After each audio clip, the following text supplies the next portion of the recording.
pastor, aqui não tem dízimo, porque eu tenho uma roça e eu quero lhe dar essa roça para o senhor cuidar. E quem foi cuidar da roça?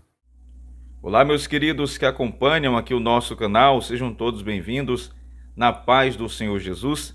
Eu quero compartilhar com vocês essa forte mensagem do pastor Osiel Gomes da Assembleia de Deus. E aqui, pessoal, esse vídeo deveria ser ouvido por todo pastor, todo ministro de louvor, todo missionário, todo crente. Deveria ouvir essa mensagem.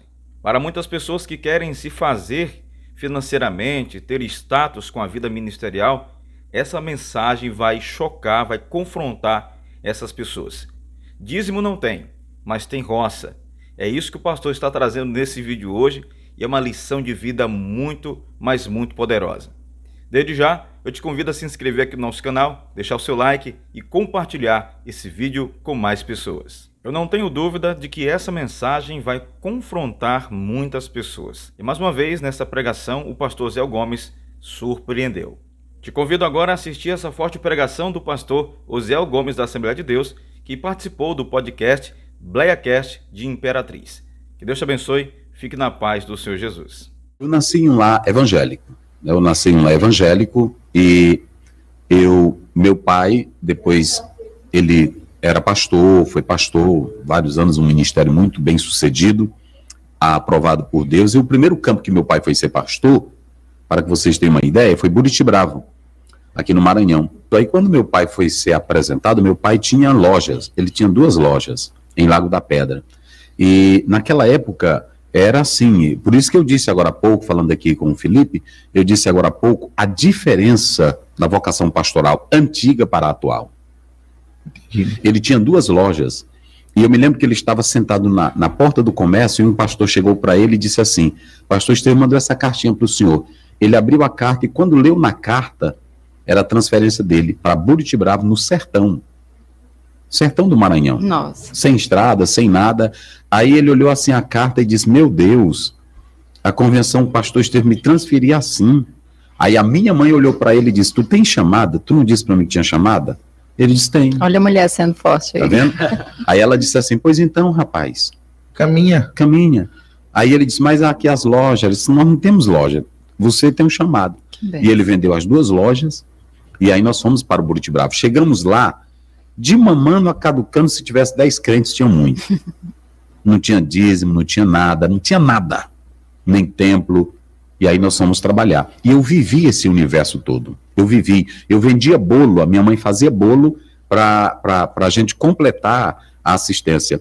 Um auxiliar chegou para o meu pai e disse assim: pastor, aqui não tem dízimo, porque eu tenho uma roça e eu quero lhe dar essa roça para o senhor cuidar. E quem foi cuidar da roça? Você. O pai e nós. Então lá nós fomos trabalhar com roça. Então eu aprendi a trabalhar com roça, e aí eu via meu pai saía de casa, meu pai saía 8 da manhã e ele chegava 12, ele saía 2 da tarde e chegava 5 da tarde, andando a cidade toda. Hoje é uma grande igreja no sertão, Buriti Bravo, uma das maiores igrejas, mas na época nossa não tinha nada. E ele fez toda essa estrutura. Então eu nasci nesse ambiente. Então eu não vi meu pai apegado em dinheiro, eu não vi meu pai, quando o pai sabia de um crente doente, ele ia na casa dele. Quando ele sabia que um crente se convertia, ele pegava e levava uma Bíblia e dava para aquela pessoa. Eu vi tudo isso.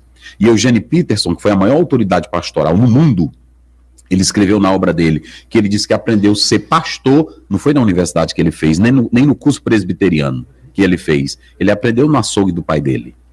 Porque ele disse que todo mundo que chegava no açougue do pai dele, ele via o pai dele cortando a carne e dizia: como é que está a tua avó? Perguntava para o neto. Como é que está o teu filho? Perguntava para o pai. Como é que está a tua esposa? Aí tá bem. Aí ele disse: meu Deus, o papai conhece todo mundo aqui no bairro e todo mundo conta a vida dele para o papai. Então ali ele disse que aprendeu a ser pastor. Porque às vezes tem pastor que sai do seminário, ou tem pastor que faz um curso de teologia online, mas ele não ama as pessoas. Ele ama o ministério. Meu Deus. E aí é que está o erro. Verdade. Então, eu vivi nesse universo. Eu vivi num universo em que meu pai, ele não tinha salário para ser pastor, ele não tinha dinheiro para ser pastor. Graças a Deus. Era só por amor mesmo. Era por amor, e eu via aquilo ali nele. Eu via ele visitar os crentes, eu via ele ter compaixão pelas almas. Cuidado, Ele né? cuidava, ele partilhava aquilo que ele tinha. Então, por isso que Eugene Peterson, ele disse que quando olhava para o pai dele, amolando a faca e cortando a carne, perguntando, como é que está teu pai? Aquela operação que ele fez, ele ficou bom? E aí, me diga, como é que está a tua filha? Então, a grande questão de ser pastor é esse lado aí. Entendi. Por isso que Jesus, quando os discípulos disseram, despede a multidão, está lá em João 6, manda embora, porque os discípulos não sabiam o que eram pessoas. Eles sabiam o que era estar ao lado de Jesus para ter glória e ter fama. Jesus sabia o que eram as pessoas. Certo. Por isso que ele diz assim, não, esse pessoal me ouviu o dia todo, vamos mandar sentar e vamos dar de comer. Isso aqui é ministério. Ministério não é eu chegar aqui no Templo Central de Imperatriz e aí alguém, um jovem, olha para mim e vê eu descendo de uma BMW, ternos fininho, e a pessoa abrindo a porta para mim. Ele vai olhar e vai dizer, eu quero ser o pastor Oziel. Com certeza. Vocês entenderam? Uhum. É ele chegar e ver que eu moro no melhor condomínio da cidade. Eu quero ser o pastor Oziel. Mas aí eu pergunto, e será se ele quer amar pessoas? Porque ser pastor é só amar pessoas. Então, eu vi tudo isso no ministério do meu pai, e nós éramos os serventes, nós éramos os pedreiros, nós éramos tudo isso. Então, tudo nós fizemos na igreja, com as nossas mãos. Eu aprendi a fazer massa na igreja, eu aprendi a fazer concreto na igreja, eu aprendi saber capinar na igreja. Então, um dia desse o senhor me parou, pastor, tudo o senhor sabe fazer na igreja, e o senhor ainda é novo. Por que o senhor tem essa ideia de velho? Eu disse, porque eu vivi isso, irmão. E, pastor, como foi que o senhor saiu de lá? Assim, porque eu escutei a sua história e não foi a das melhores, assim, financeiramente falando. Você veio de família pobre, seu pai vivia da igreja e tal. Como foi que o senhor saiu de lá e virou diretor de uma faculdade? Me explica isso aí. Mas é isso que eu queria entender. Como foi que o senhor saiu de lá do campo e chegou lá? Quer pegar o segredo. Aí o que acontece? Aí, Burros de Bravo, moramos lá, estudei lá. Aí meu pai veio para o Livramento, ali perto de Peritoró. Trabalhou alguns meses, depois foi para o Lago Açu. E lá ele foi pastor em Lago Açu. Quando eu cheguei no Lago Açu, eu conheci uma moça chamada Esté. E a Esté, ela era batista. E até então eu não tinha interesse em estudo. E ela começou a me falar coisas do português, e eu comecei a amar aquilo ali. E ela começou a falar, olha, se você não pode ir para o seminário, faça um curso à distância. E ela me deu correspondência. E eu fiz um curso por correspondência. Eu fiz teologia por correspondência. Ninguém na época tinha isso. E tinha um decreto-lei chamado Decreto-Lei 1051, que dava direito a quem tivesse um curso teológico e fazer uma complementação. E daí, quando eu terminei esse curso, aí viemos para o Lago da Pedra, eu me casei, e aí eu fui fazer a universidade no Ceará, fui fazer filosofia. Entrei para fazer filosofia. Nisso tudo, eu vim para Sailândia, porque quando eu cheguei aqui em Sailândia, um pastor me chamou para ir pregar em Teresina, e eu fui. Quando terminei de pregar, eu era professor em Lago da Pedra. O senhor já morou em Sailândia? Em Sailândia. Quando eu terminei de pregar em Teresina, o pastor disse assim, pastor Ziel, venha morar em Teresina, eu senti de Deus. Eu disse, não, mas eu não tenho nada aqui, é difícil o pai deixar. Eu recém-casado, morando em Lago da Pedra, sendo professor, ganhando, era menos do que um salário, ganhava menos do que meio salário. Menos do que meio salário. E eu dava aula na escola no 2º grau. Aí eu vim para Teresina. Quando cheguei em Teresina, aquele negócio de concorrência, eu já pregava, e aí tinha gente que ficava, o que esse nego veio fazer aqui? Aqui não é o lugar dele. E aí aquela inveja e aquele... O senhor era itinerante? O senhor teve essa... Não, nem tinha isso. Esse pastor me chamou para ir auxiliar ele, e ele me botou atrás da casa da igreja. Só que quando esse pastor me colocou, ele me colocou atrás da igreja, eu morava na igreja, ele era o pastor. E ele deu uma loucura na memória, ele disse, Zé, eu vou embora. Eu disse, rapaz, tu vai embora. E aí o senhor me trouxe para cá, e como é que eu fico aqui? Ele disse, tu te vira, eu vou embora. Nossa. E me deixou. Quando o outro pastor veio, ele disse assim, neguinho, desse jeito, neguinho, aqui é o seguinte, eu não te chamei. Aí tu quer ir embora, pode ir embora, não tenho nada contigo. E eu fiquei lá, sozinho nessa casa. Eu era quem limpava o quintal da igreja, eu era quem varria, a minha esposa era quem cuidava da casa, nós fazíamos a faxina dos banheiros, nós fazíamos tudo. Aí lá eu fiquei, meu Deus, e agora?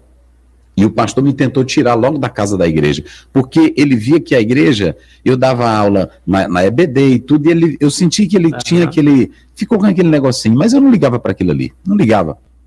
Eu sabia que ele era maior do que eu sabia que eu estava morando de graça na casa da igreja. Aceitava, né? Aceitava. Só que quando eu terminava de dar o comentário, eu era o primeiro a ficar na porta da igreja, para cumprimentar os irmãos que iam saindo. Quando os irmãos iam saindo, ô irmão Aziel, Deus lhe abençoe, obrigado. Aí botava um negócio aqui, irmão Aziel, Deus te abençoe. E aí botava. Quando eu ia olhar, era mais do que um salário. Olha que Então a igreja em Teresina cuidou de mim como nunca. Meu Deus. Não deixaram faltar nada. Inclusive tinha um rapaz que ele me amava tanto que até livro ele me dava. Ó, tu precisa desse livro aqui. Aí pegava, procurava, era seminários para me dar aula. Então Teresina cuidou de mim como nunca. Foi assim um lugar. Aí de lá esse pastor que me deixou lá, um dia eu tô lá em casa, o telefone toca. Aí ele disse assim, Oziel, tu tá onde? Eu tô aqui. Eles vai para Sailândia agora.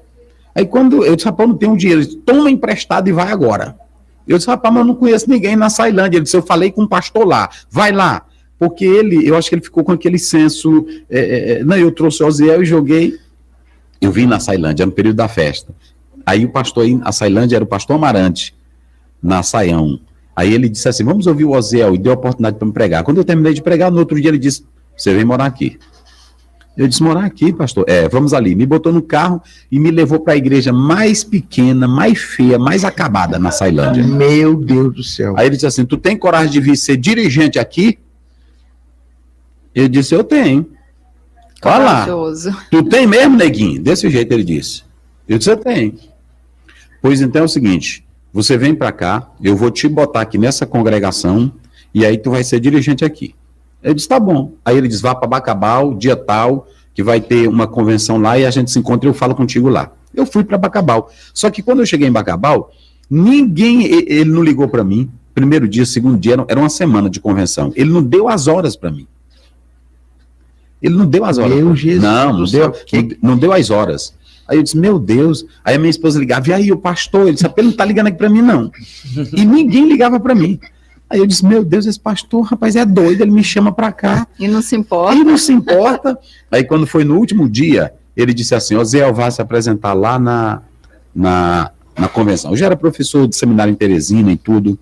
Aí eu me apresentei lá. Ele me apresentou evangelista. Eu vim de lá. Eu vim de Bacabal, já apresentado a pastor. Quando eu fui apresentado a pastor, cheguei em Açailândia, ele não me botou lá na congregação, ele me colocou na sede e me deu 4 salários. Meu Deus do céu. Olha o que Deus faz na vida do crente. Meu Jesus do céu. Aí ele fez isso. E aí, descobriu o segredo, já está. Aí ele começou a trabalhar e tudo pronto. Mas ele ainda, hoje ele é meu pastor. Ele deu AVC, pastor Amarante, e vários líderes ele apresentou. Foi o homem que mais apresentou líderes. Assim, pessoas que se despontaram no ministério. Eu, pastor Raifram, o presidente da convenção hoje no Maranhão, pastor Raposo. Ele veio de indicação dele. Tudo ele apresentou. Era um formador de líderes, não é, pastor? E tudo. Porque eu me perguntava, o que o pastor Amarante viu em mim? Viu em mim, para ele me chamar. Eu negro, pobre, sem ninguém, sem nada. O que dá na mente de um homem desse dizer, vem para cá? Eu morando em Teresina, ele sem me conhecer, só porque o pastor disse, o Oziel está lá em Teresina, traga ele. Aí ele me colocou lá. E nisso, quando eu comecei a viver, eu sempre tive desejo, não é de agora, eu cheguei na Sailândia, mas desde menino eu pegava, quando eu morava em Lago da Pedra, eu fazia ainda a 4ª série, eu já tinha aquele negócio de pegar uma bolsazinha minha, ir para o meio do mato e fazer uma de cientista, eu tinha isso na minha mente. Todo o tempo eu tive isso, uma ideia de cientista na mente. Aí eu já tinha isso. Quando eu cheguei aqui na Sailândia, eu me dei na minha mente de criar um curso teológico. E foi nesse período que eu dava aula aqui no IBAD. Eu via da Sailândia e dava aula aqui. O senhor já deu aula aqui? Passei tempo. Por isso que um rapaz aqui disse assim, o pastor Oziel foi meu professor no IBAD. Eu dava aula aqui. Mas aí imagine, você, um negro, pobre, sem nada, eu disse assim, eu vou abrir uma faculdade. E aí quando eu saí daqui, porque o pastor Amarante entregou o campo aqui para o SETA, e aí os pastores todos tiveram que sair, e eu fui para Coroatá. Meu pai me chamou, porque não foi meu pai que me apresentou. Meu pai não me apresentou no ministério. Aí o pastor Amarante me apresentou. Então meu pai me chamou e eu fui para lá trabalhar com ele. Trabalhei 16 anos em Coroatá. Só que quando eu cheguei lá, eu disse, eu vou abrir um cursozinho teológico básico aqui na cidade. E eu abri o curso teológico. Só que uma pessoa sabia do decreto-lei 1051 que dava direito. Ele disse, pastor Oziel, esse curso dá direito a isso. E daí eu abri um curso teológico, aí cheguei a ter mais de 10 mil alunos. Aí a coisa cresceu, Deus abençoou grandemente. Meu Deus. Aí compramos prédio, fizemos tudo, aí Deus colocou na mente, tu tens que reconhecer. Aí eu disse, eu vou reconhecer o curso. Aí disseram para mim, não entra não, que é muito caro, o MEC tem dificuldade, olha, é a maior burocracia. Nós entramos. Aí chamamos a comissão do MEC, só para vocês terem uma ideia como é Deus. A comissão do MEC, ela é formada só por doutores. E lá em Coroatá só tinha um hotel. E eu falei para a senhora, reservei um hotel para os doutores do MEC. Só que aí eram 3 doutores. E um doutor, a mulher, não sei o que ela fez, ela pegou e alugou o quarto para outra pessoa. E eu disse, meu Deus do céu, como é que eu vou ficar agora? E era o chefe da comissão. E aí, o único lugar que tinha mais ou menos assim, bem agradável era a casa do meu pai. Aí eu falei, pai, eu vou colocar esse doutor aí. Aí ele disse, não, pode botar. Só que aí o pai, eu disse, meu Deus, o pai conversa muito, o pai... E aí, como é que vai receber? E eu disse, meu Deus do céu, e eu fiquei preocupado. Eu me lembro desse homem, doutor Adriano. E aí pronto, aí eu botei, pai, não conversa muito com esses homens não, que esses bichão tudo grandão, é só pro senhor hospedar. Disse, não, pai, deixa o homem aí. Deixa aí, que pronto. Eu sei cuidar. Aí ele disse, o doutor disse, 8 horas me apanha aqui, esse pessoal é muito radical, quem trabalha com comissão sofre muito com comissão de MEC. Aí eu, quando fui pela manhã, eu fui. E de longe eu escutei a zoada. Meu Deus. Que o pai só falava gritando. A pessoa pensava até que Jesus, estava brigando. outro Jefté. E aí só gritando. E aí quando eu cheguei, ela disse, meu Deus, o pai não estragou obedeceu, tudo. estragou. E aí pronto. E eu quando entrei, o homem morrendo de sorrir lá na mesa. E aí o pai dizendo, coma beiju, moço. O senhor não sabe o que é beiju, que o pai era assim. Você tem que saber o que é beiju. Bebe esse suco aqui. E o homem, pastor Bené, que suco é esse? Então, veja como Deus trabalhou, né? E aí, isso foi tão bom que aí a comissão foi, avaliou o prédio, avaliou a biblioteca. Nós tínhamos a maior biblioteca do Norte e Nordeste em filosofia. Nossa. Incrível. E fomos reconhecidos. Vários alunos aqui fizeram curso de filosofia conosco. Foi reconhecido até hoje, está lá. Eu passei para um outro grupo de educação, depois que eu fui para o Ministério Eclesiástico, tomar conta de igreja. Nós vendemos a patente, né, mas o prédio está lá. E a universidade, o curso, vários cursos estão lá ainda hoje. Então, foi assim que começou.